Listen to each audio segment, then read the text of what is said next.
لربك وانحر إن شانئك هو الأبتر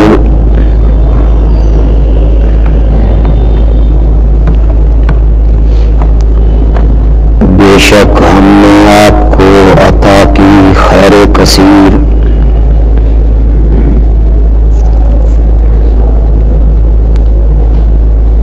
بس اس نعمت کے شکریہ کے طور پہ آپ اپنے رب کے لیے نماز پڑھیں اور قربانی کریں۔ بے شک آپ کا دشمن وہی بے نامی نشان ہوگا۔ سبحان ربک رب العزت عما یصفون وسلام علی المرسلین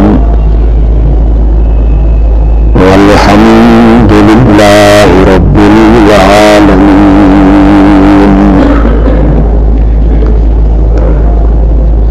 اللہم صل علی محمد وعلی آل محمد كما صليت على إبراهيم وعلى آل إبراهيم إنك حميد مجيد۔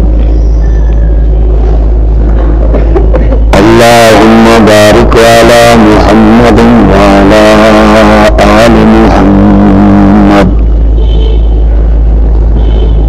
كما باركت على إبراهيم وعلى آل إبراهيم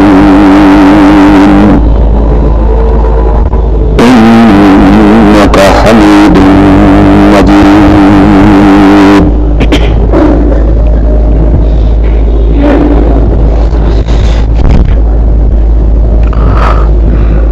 امام الانبیاء خاتم النبیین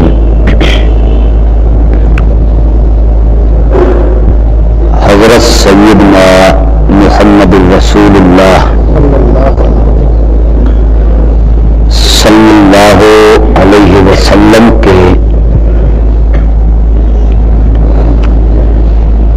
دوسرے بیٹے کے انتقال پر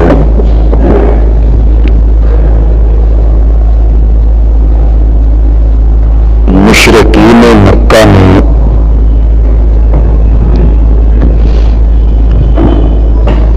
یہ پروپیگنڈا کیا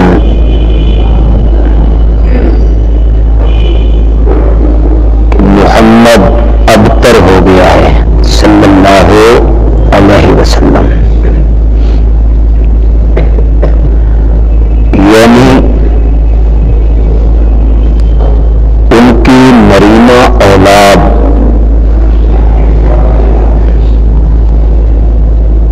موجود نہیں،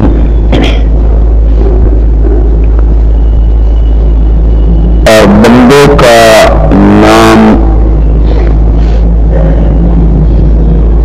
بیٹوں کے ذریعے زندہ رہتا ہے، موجود رہتا ہے، چونکہ ان کے بیٹے نہیں ہیں،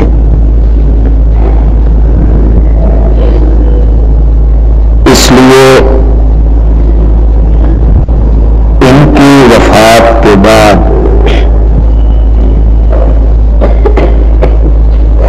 ان کا نام و نشان مٹ جائے گا۔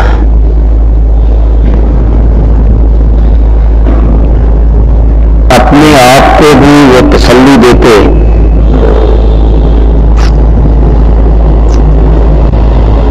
کہ ہمارے خلاف جو عبداللہ کے در یتیم نے محاذ کھولا ہے اور ہمارے معبودوں کی بے بسی کا اعلان کرتا رہتا ہے،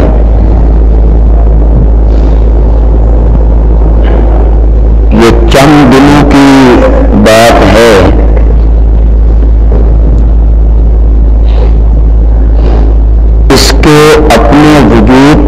یہ محدود ہے، جو ہی یہ دنیا سے چلا جائے گا، بیٹے اس کے ہیں نہیں،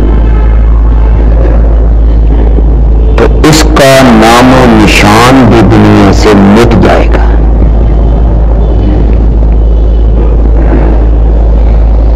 یہ پروپیگنڈا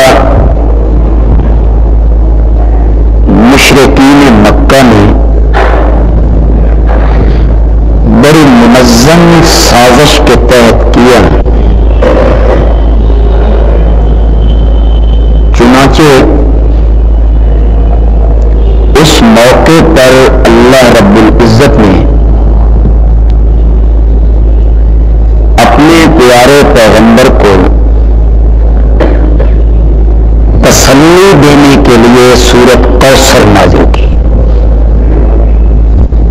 انا اعطیناک الکوثر، میرے پیغمبر آپ غمگین نہ ہوں،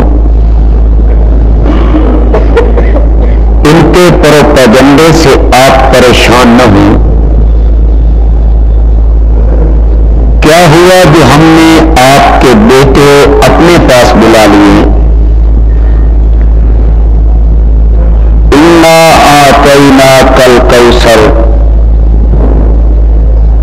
کیا ہم نے آپ کو دنیا اور آخرت کی بھلائیاں عطا نہیں کر دی؟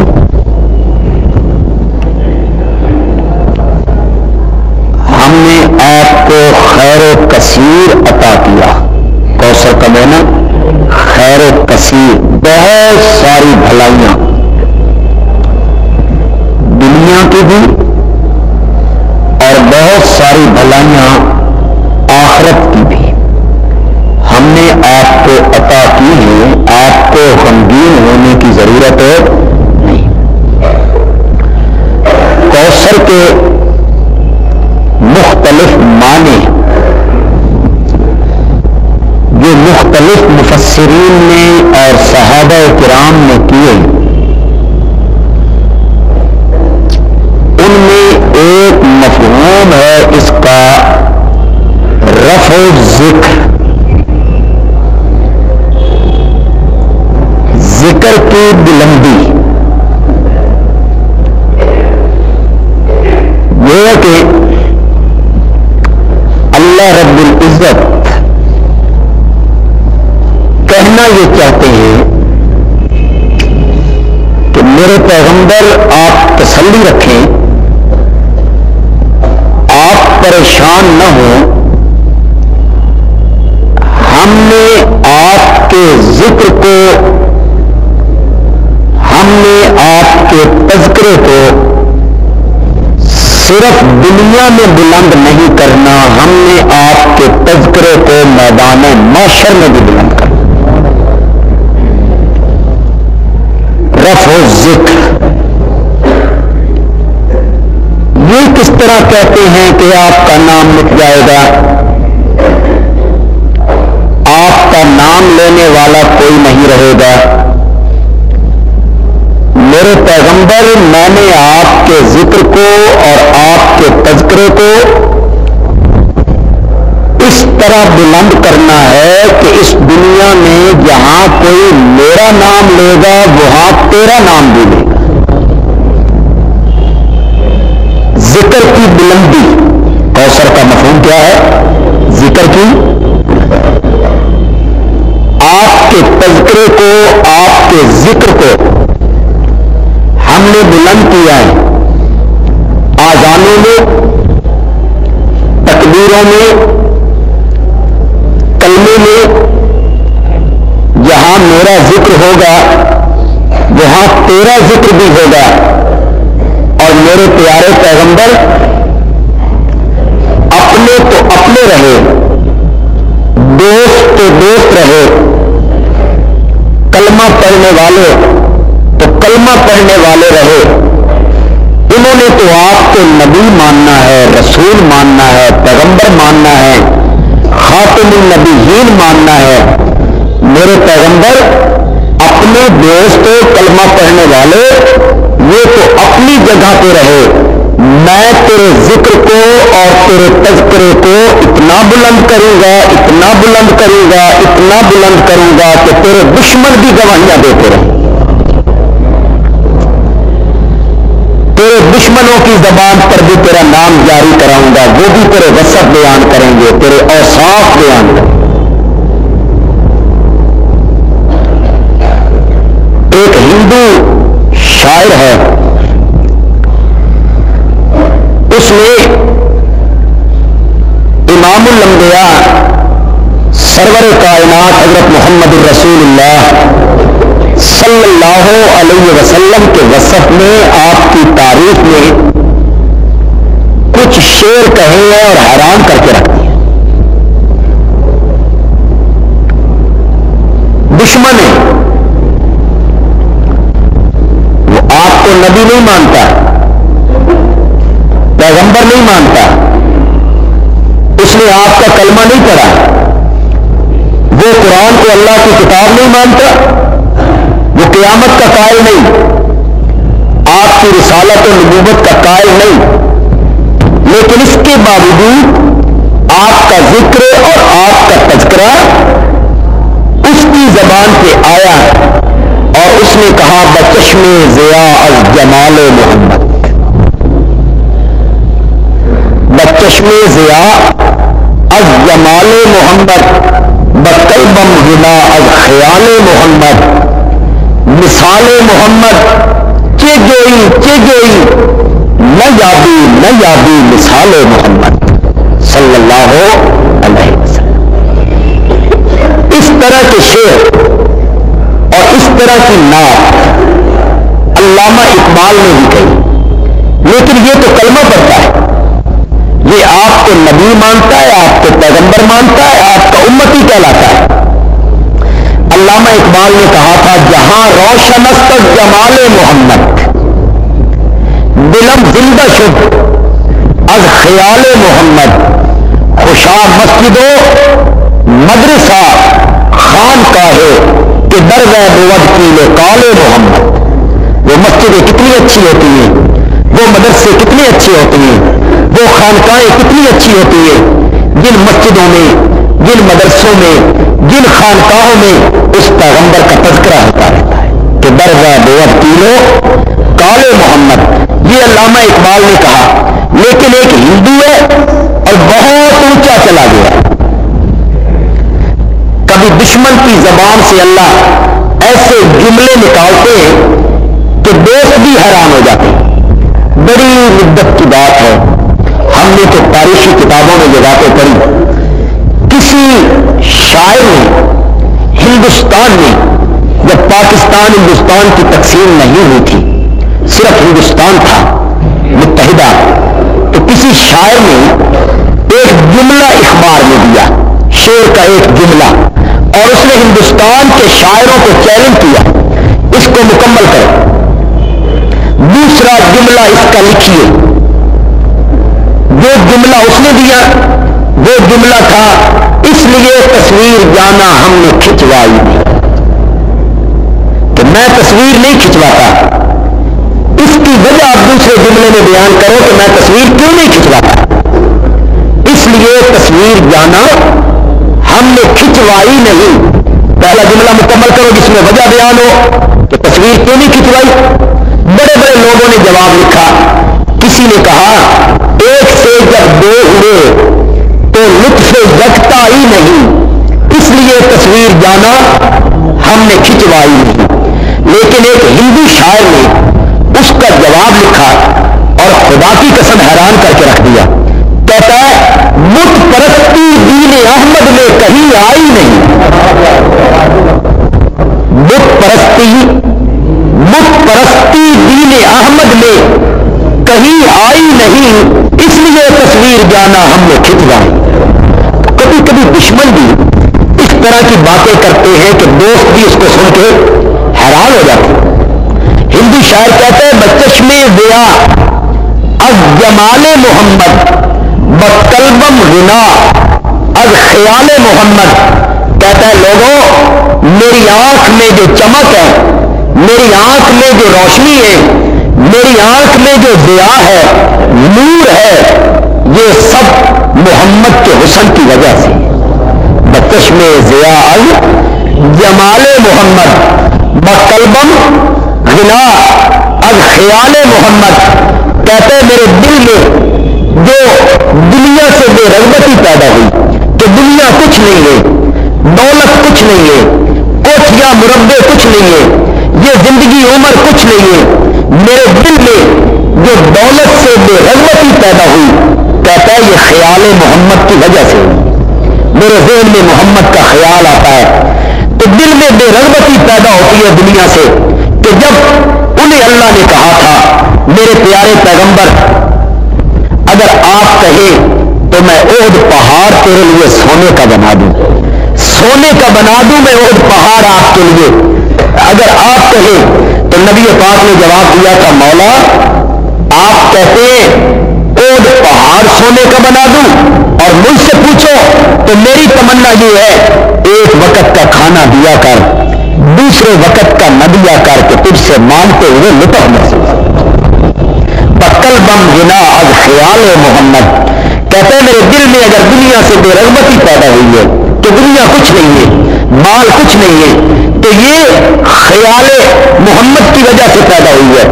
اگلے جملے میں حد کر دیا خدا کی قسم، کہتے ہیں مثال محمد چجوئی اور کائنات کے لوگوں، عیسائیوں، یہودیوں، ہندوؤں، سکھوں، اس مدینے والے پیغمبر کے دشمنوں، مخالفوں، تم پوری کائنات میں پھرو، اس کا چپا چپا چھان مارو، مثال محمد چجوئی نیابی مثال محمد، پھرو دنیا کا چپا چپا چھان مارو، اس کائنات میں ہر چیز مل سکتی ہے، محمد کی مثال نہیں مل سکتی۔ نیابی مثال محمد، اللہ فرماتے ہیں میرے پیغمبر ہم نے آپ کو کوثر دیا ہے، کیا مطلب؟ یعنی تیرے ذکر کو کیا کر دیا؟ بلند کر دیا ہے، آپ کے تذکرے کو بلند کر دیا ہے کہ اپنے تو اپنے رہ گئے، دشمن بھی تیرا ذکر کرنے پر مجبور ہوں گے، اپنے تو اپنے رہ گئے، دشمن بھی تیرے تذکرے کرنے پر مجبور ہوں گے۔ میرے پیغمبر یہ کہتے ہیں تیرا نام زندہ نہیں رہے گا، یہ تانا دیتے ہیں تیری اولاد فوت ہو گئی، تیرا نام لینے والا کوئی نہیں رہے گا۔ میرے پیغمبر گھبرا نہیں، میں کافروں کی زبان پر بھی تیرے نام کو ہمیشہ زندہ رکھوں۔ کوثر کا ایک معنی، اور کچھ مفسرین نے کوثر کا دوسرا معنی مراد لیا جو میں نے پچھلے جمعے پر آپ کو بیان کیا تھا، رسالت، نبوت، ختم نبوت۔ اللہ فرماتے ہیں میرے پیغمبر ہم نے آپ کو نبوت عطا کر دی ہے، ہم نے آپ کو رسالت عطا کر دی ہے۔ مطلب کیا تھا اللہ کے کہنے کا؟ مطلب اللہ کے کہنے کا یہ تھا کہ میرے پیغمبر تیری نبوت اور رسالت کسی شہر کے لیے نہیں، کسی وطن کے لیے نہیں، کسی ملک کے لیے نہیں، کسی زمانے کے لیے نہیں، کسی مکان کے لیے نہیں، بلکہ تیری رسالت و نبوت کافۃ للناس وما ارسلناک الا رحمۃ للعالمین یا ایھا الناس انی رسول اللہ الیکم جمیعا۔ میرے پیغمبر پہلے نبی ایک گاؤں کے لیے، ایک قصبے کے لیے، ایک شہر کے لیے، ایک قوم کے لیے، ایک برادری کے لیے آیا کرتے تھے۔ تیری نبوت ایک شہر کے لیے نہیں، ایک برادری کے لیے نہیں، ایک ملک کے لیے نہیں، ایک وطن کے لیے نہیں، ایک قوم کے لیے نہیں ہے تیری نبوت میرے پیغمبر۔ تیری نبوت اس طرح ہم نے عام کر دی ہے کہ اب اس کائنات میں جس کا میں رب ہوں اس کا تو نبی ہے، اس کا تو نبی ہے۔ تو میرے پیغمبر تیری نبوت تو قیامت تک کے لیے ہے۔ یہ کیسے بکواس کرتے ہیں کہ تیرا نام مٹ جائے گا، تیرا نام زندہ لینے والا کوئی نہیں رہے گا؟ میرے پیغمبر تیری نبوت اور رسالت کو ہم نے قیامت تک قائم رکھنا ہے۔ جب تک تیری نبوت اور رسالت قائم رہے گی تیرا نام بھی دنیا میں بے معنی۔ کوثر کا ایک معنی مفسرین نے کیا کہ میرے پیغمبر کیا ہوا جو ہم نے آپ کی حقیقی اولاد لے لی؟ توجہ کرنا، کیا ہوا جو ہم نے آپ کی صلبی اولاد لے لی؟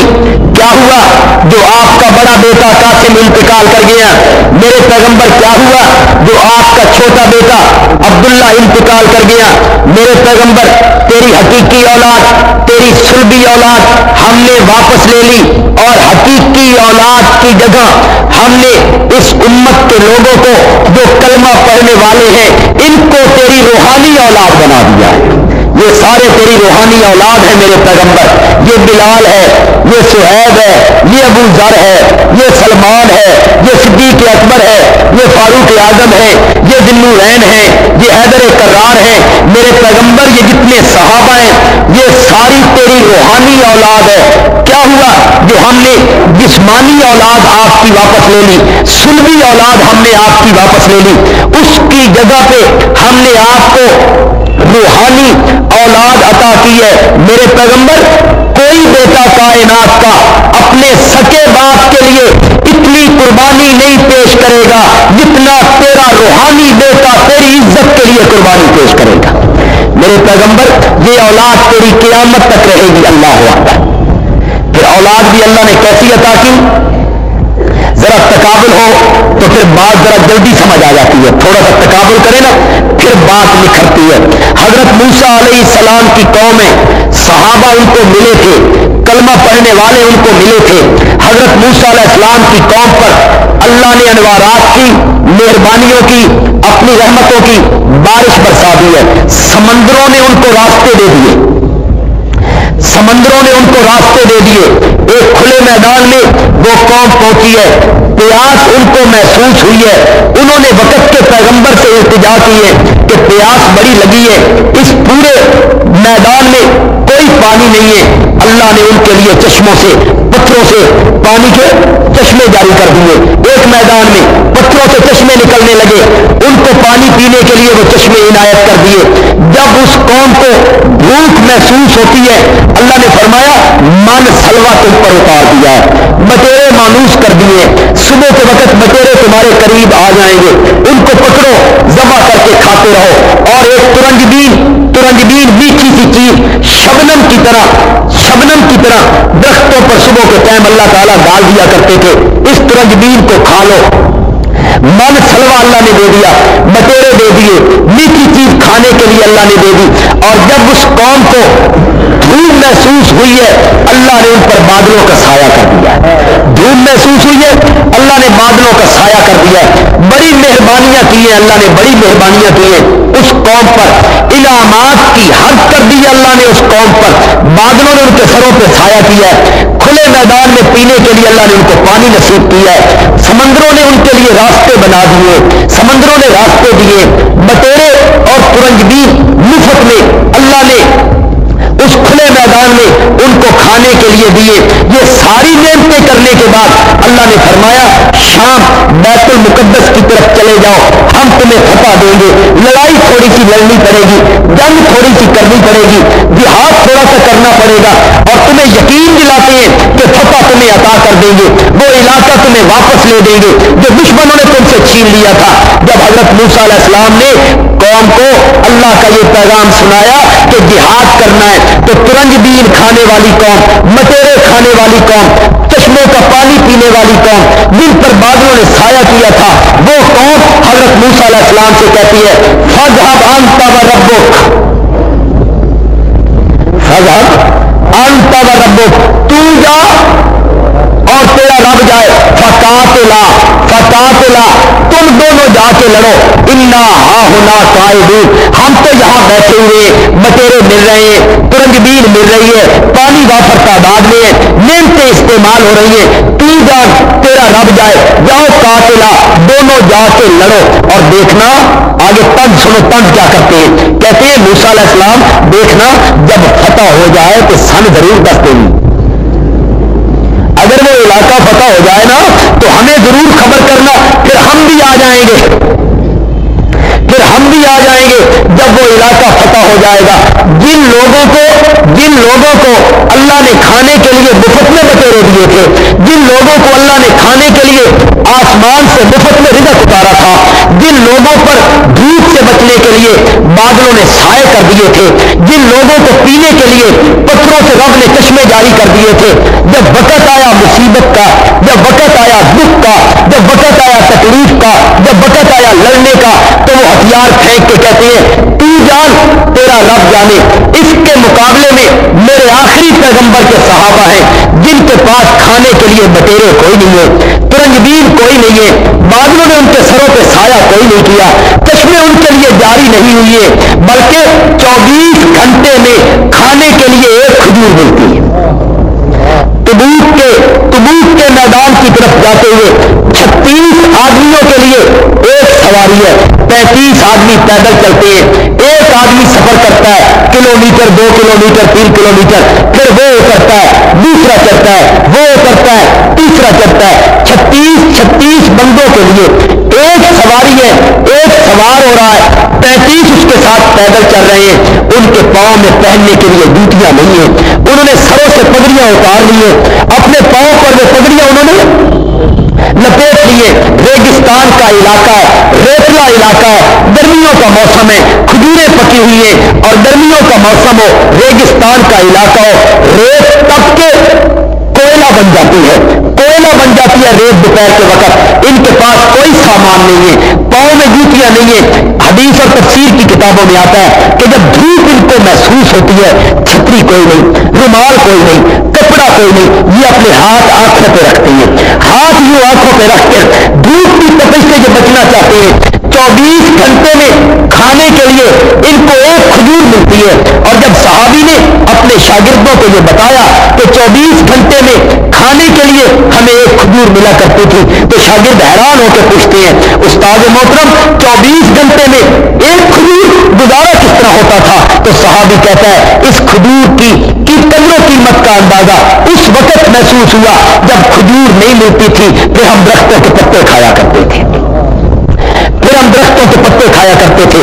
جب شعیب بنی ہاشم میں نبی پاک کا 3 سال کے لیے بائیکاٹ ہو گیا تھا اور آپ کا دانا پانی بند کر دیا گیا تھا، سوشل بائیکاٹ ہو گیا تھا، کوئی بندہ ان کو سودا نہ بیچے، کوئی بندہ انہیں روٹیاں پکا کے نہ دے، کوئی بندہ ان کے ساتھ تعلقات نہ رکھے، 3 میل مکے سے دور شعیب بنی ہاشم میں خود نبی پاک اور صحابہ کرام وہاں بے سر و سامانی کے عالم میں پہنچے ہوئے ہیں۔ تاریخ کے یہ لفظ ہے کہ عورتوں کے دودھ بھوک کی وجہ سے خشک ہو گئے تھے، اور ان کی گود میں جو معصوم بچے چلاتے تھے ان کی آواز 3 میل تک سنائی دیا کرتی تھی، 3 میل تک سنائی دیا کرتی تھی۔ درختوں کے پتے، ایک صحابی کہتا ہے مجھے بھوک نے ستایا، میں رات کو اپنے خیمے سے باہر نکلا، میں نے زمین پہ ہاتھ مارا، مجھے کوئی گیلی سی چیز محسوس ہوئی، میں نے اٹھا کے کھا لی، مجھے کعبہ کے رب کی قسم ہے مجھے کوئی پتہ نہیں میں نے کیا کھایا، مجھے کوئی پتہ نہیں میں نے کیا کھایا تھا۔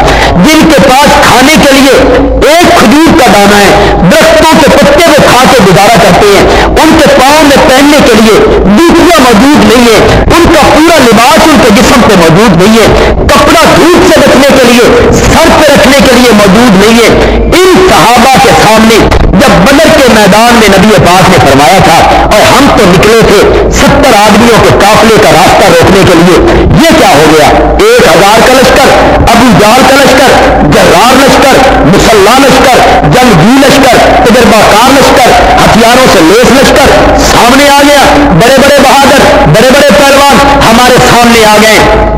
ہم صرف 313 ہیں، ہمارے پاس تلواریں نہیں ہیں، ہمارے پاس تیر نہیں ہے، ہمارے پاس گھوڑے نہیں ہیں، ہمارے پاس اونٹ نہیں ہے، ہم بے سر و سامان ہیں، ہم 70 آدمیوں کا مقابلہ کرنے کے لیے آئے تھے، سامنے 1000 کا لشکر آ گیا ہے۔ ان 313 کی طرف نگاہیں اٹھا کے نبی پاک نے دیکھا تمہارا کیا مشورہ ہے، کیا کرنا چاہیے؟ مدینے کو واپس پلٹ جانا چاہیے یا لڑنے کا مشورہ دیتے ہو؟ 1000 سے لڑ جانا چاہیے، آگے اللہ بہتر جانتا ہے وہ کیا فیصلے کرتا ہے۔ نبی پاک نے پوچھا تو سب سے پہلے وہی اٹھا جس کا ہمیشہ پہلا نمبر ہوتا ہے، جس کا ہمیشہ پہلا نمبر ہوتا ہے۔ وہ کھڑے ہوئے تو نبی پاک نے فرمایا ابو بکر بیٹھ جاؤ، ابو بکر بیٹھ جاؤ، میرا روح سخن تیری طرف نہیں ہے، میں تو تیری آزمائش کر چکا ہوں، میں تمہیں آزما چکا ہوں، میں تیری آزمائش اس دن کر چکا تھا جب تو نے جوان بیٹیوں کو چھوڑ دیا تھا، نابینا باپ تجھے پیچھے سے بلاتا رہا تھا، تو نے نابینے باپ کو چھوڑ دیا تھا، 40,000 درہم اس کی گٹھڑی بنا کے پورے کانٹے کو اٹھا لی تھی، باپ نے جب تجھے کہا تھا کہ میرے اندھے باپ کا خیال نہیں کرتا تو کم از کم ان جوان بیٹیوں کا خیال کر لے، جوان بیٹیاں ہیں گھر میں نابینا ہوں، ان کو کس کے سہارے پہ چھوڑ۔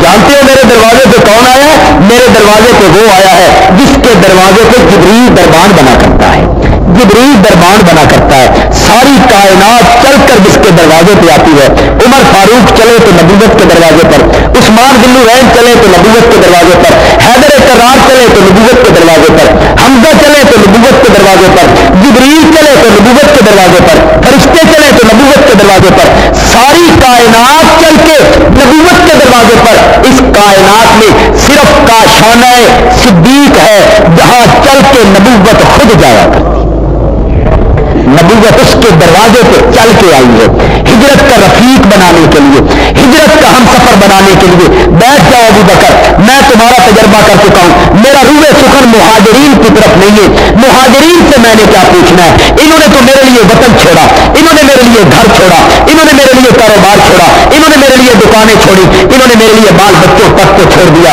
میرا روح سخن تمہاری طرف نہیں ہے۔ مدینے کے انصار سمجھ گئے کہ روح سخن ہماری طرف ہے۔ حضرت معاذ، حضرت سعد ابن معاذ کھڑے ہو گئے، عرض کرتے ہیں یا رسول اللہ، معلوم ہوتا ہے روح سخن ہماری طرف ہے، ہم سے پوچھنا چاہتے ہو کہ ہم کتنی قربانی دینے والے لوگ ہیں؟ یہ پہلی آزمائش آئی ہے مدینہ کے انصار پر، مہاجر تو چونے کی بھٹیوں میں جلتے رہے تھے، مہاجر تو تپتے ہوئے کولوں پر لیٹتے رہے تھے، مہاجر تو مکے میں 13 سال سختیاں برداشت کرتے رہے تھے، لیکن مدینہ کے انصار کو آج تک کوئی تکلیف نہیں آئی، یہ پہلا موقع ہے۔ یا رسول اللہ روح سخن ہماری طرف ہے، آپ نے فرمایا ہاں میں تمہاری رائے لینا چاہتا ہوں، تمہارا کیا خیال ہے؟ تو حضرت سعد کہتے ہیں یا رسول اللہ ہم محمد کی امت ہیں، موسیٰ کی امت نہیں، ہم محمد عربی کی امت ہیں، ہم حضرت موسیٰ علیہ السلام کی امت نہیں ہے کہ یہاں کھڑے ہو کر آپ کو کہے فَاذْهَبْ أَنْتَ وَرَبُّكَ فَقَاتِلَا، تو جان تیرا رب جانے، تم دونوں جا کے لڑو۔ نہیں یا رسول اللہ وَلَٰكِنَّا نُقَاتِلُ عَنْ يَمِينِكَ وَعَنْ شِمَالِكَ وَعَنْ أَمَامِكَ وَعَنْ خَلْفِكَ، یا رسول اللہ آج ہم آپ کے دائیں ہو کے لڑیں گے، آپ کے بائیں ہو کے لڑیں گے، آپ کے سامنے آ کے لڑیں گے، آپ کی پشت پہ کھڑے ہو کے لڑیں گے۔ تجربہ کرنا چاہتے ہو یا رسول اللہ، آگ جلائیے گا، آگ آسمانوں سے باتیں کرنے لگ جائے، آپ آگ کے قریب بیٹھ جائیں، ایک ایک انصاری کو بلا کے کہو آگ کے اندر چھلانگ لگا دو، ہم تو اس کے لیے بھی تیار ہیں، ہم تو اس کے لیے بھی تیار ہیں، یا کسی دریا اور سمندر کے کنارے لے جائیے یا رسول اللہ، اور آپ حکم دیتے چلے جائیے، ہم گھوڑے دریاؤں میں ڈالتے چلے جائیں گے۔ حضرت سعد کہتے ہیں یا رسول اللہ مجھے کعبہ کے رب کی قسم ہے، جو مال آپ مانگ لیں گے وہ مال ہمیں زیادہ پیارا ہوگا اس مال کی نسبت جو ہمارے گھروں میں پڑا ہوا ہوگا، جو مال آپ مانگیں گے ہم آپ کی خدمت میں وہ مال پیش کریں گے، وہ مال اس مال کی نسبت سے ہمیں زیادہ پیارا ہوگا جو ہمارے پاس گھروں میں پڑا ہوا ہے، ہم آپ کے ساتھ ہو کے لڑیں گے۔ اللہ تعالیٰ فرماتے ہیں میرے پیغمبر آپ گھبراتے کیوں ہیں کہ آپ کی اولاد کو ہم نے فوت کر دیا تو آپ کا نام مٹ جائے گا؟ میرے پیغمبر حقیقی اولاد لے لی ہے، سعد جیسا بیٹا دے دیا، ایسا بیٹا اپنے باپ کے لیے قربانی، کوئی بیٹا اپنے باپ کے لیے اتنی قربانی دے سکتا ہے؟ چلو آپ ایک بات بتائیں، تو یہی مسئلہ حل کر لیتے ہیں۔ کتنا گیا گزرا دور ہے، ہم دین سے کتنے دور ہٹ گئے ہیں، بدعمل لوگ ہیں، گناہگار لوگ ہیں، دین سے دور لوگ ہیں۔ آپ اللہ کو حاضر ناظر جان کے کہیں، آپ اگر کوئی بندہ آپ کے باپ کو گالی نکالے، ہو سکتا ہے آپ حوصلہ کر لیں، صبر کر لیں، حوصلہ کر لیں۔ اگر کوئی بندہ آپ کی ماں کو گالی نکالے، ہو سکتا ہے بندہ تحمل حوصلے والا ہو، برداشت کر لے۔ لیکن اگر کوئی آدمی آپ کے سامنے نبی اکرم کو گالی نکالے، کرو گے برداشت؟ جتنے مومن یہاں بیٹھے ہوئے جتنا بدعمل بھی ہے میں آپ برداشت کرے گا بندہ؟ نہیں کرے گا برداشت بندہ. اللہ تعالیٰ فرماتے ہیں میرے پیغمبر آپ کو ہم نے روحانی اولاد اس طرح کی عطا کی ہے کہ کوئی بیٹا اپنے باپ کے لیے قربانی نہیں دے گا جو قربانی تیری روحانی اولاد تیرے لیے دے. کوثر کا معنی روحانی اولاد. ہم آپ کیونکہ نبی پاک کی بیوی ہماری کیا لگتی ہے؟ مائیں. نبی پاک کی ازواج ہماری مائیں، روحانی مائیں ہماری. یہی بدر کا میدان ہے، جنگ چھڑ گئی نا تو 18 سال کا ایک نوجوان ابو حذیفہ رضی اللہ تعالی نبی پاک کے جھنڈے کے نیچے کھڑا ہے. مقابلے میں ابو جال کے لشکر میں اس کا والد عتبہ، چچا شیبہ، سکا بھائی ولید سامنے کے لشکر میں. 18 سال کا یہ نوجوان نبی پاک کے لشکر میں. اس زمانے میں جب جنگی ہوتی تو یہ تو ترقی کا دور ہے، جو جنگ اور طریقے سے لڑی جاتی ہے وہ جنگیں اور طریقے سے لڑی جاتی ہے. گھمسان کا رن پڑنے سے پہلے ایک ایک آدمی طاقت آزمائی کرتا. جو بہادر لوگ ہوتے، تجربہ کار لوگ ہوتے، پہلوان لوگ ہوتے، وہ باہر نکل کے کہتے حل من مبارز، ہے کوئی میرے مقابلے میں آنے والا؟ باہر نکلو. ادھر سے پھر ایک آدمی آتا، ادھر سے ایک آدمی نکلتا. این میدان کے اندر دونوں کی لڑائی ہوتی، دونوں لشکر کے لوگ اس کو دیکھتے، پھر ایک آدمی پھر ایک آدمی، اس طرح آہستہ آہستہ لڑائی بڑھتی چلی جاتی. جب نبی پاک نے 313 آدمیوں پر مشتمل اپنے لشکر کی صفیں درست کر لی اور 1000 کا لشکر ابو جال کی کمان میں اس کی صفیں سامنے درست ہو گئی، نبی پاک موجود ہے وہاں، تو ابو حذیفہ کا والد عتبہ صفوں سے باہر نکل کے پکارنے لگا حل من مبارز. بھائی تم تو کہتے ہو تم مر جاؤ گے تو جنت میں جاؤ گے، اور ہمارے متعلق کہتے ہو کہ ہم مر جائیں گے تو جہنم میں. کوئی ہے مجھ کو جہنم میں پہنچانے والا یا خود جنت میں جانے والا، جنت کی بہاریں دیکھنے والا؟ مذاق کر رہا ہے. حل من مبارز، کوئی میرے مقابل ہے تو نکلے باہر آئے. مسلمانوں کی یہ پہلی جنگ تھی، اس سے پہلے مسلمانوں کو لڑنے کا تجربہ نہیں تھا. یہ نا تجربہ کار لوگ تھے. وہ جنگی تھا، وہ پہلوان تھا، وہ مہارت رکھتا تھا لڑائی میں، سناٹا تھا، للکار رہا ہے میدان میں کھڑے تھے. حل من مبارز، میرے مقابلے میں آؤ. فضائیں اور آسمان کے فرشتے بھی یہ منظر دیکھ کر حیران ہو گئے کہ اسی عتبہ کا 18 سالہ بیٹا ابو حذیفہ صفوں سے باہر نکل آیا. نبی پاک کی طرف دیکھتا ہے، گویا کہ اجازت طلب کر رہا ہے. کہتا ہے یا رسول اللہ اجازت ہو تو باپ سے 2 ہاتھ کر لوں. نبی پاک نے فرمایا ابو حذیفہ بیٹا صفوں میں واپس چلے جاؤ، تمہیں اجازت نہیں ہے.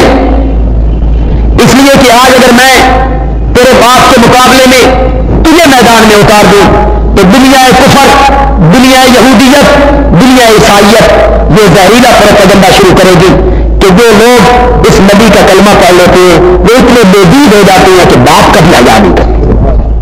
نہیں بیٹا تم صفوں میں واپس چلے جاؤ. اور لوگ میدان میں نکلے. جب جنگ تھم گئی، اس کا باپ بھی مارا گیا، چچا بھی مارا گیا، بھائی بھی مارا گیا. تصور کر سکتے خون کا رشتہ تو آخر تھا نا، باپ ہے، بھائی ہے، چچا ہے، تینوں مارے گئے. نبی پاک نے ان کفار کی لاشوں کو رسیوں سے باندھ کے گھسیٹ کے بدر کے کنویں میں آ کے ڈالا. ابو جہل کی لاش، عتبہ کی لاش، شیبہ کی لاش، ولید کی لاش کتے کی طرح گھسیٹتے ہوئے ایک کنویں میں ڈالی گئی نا.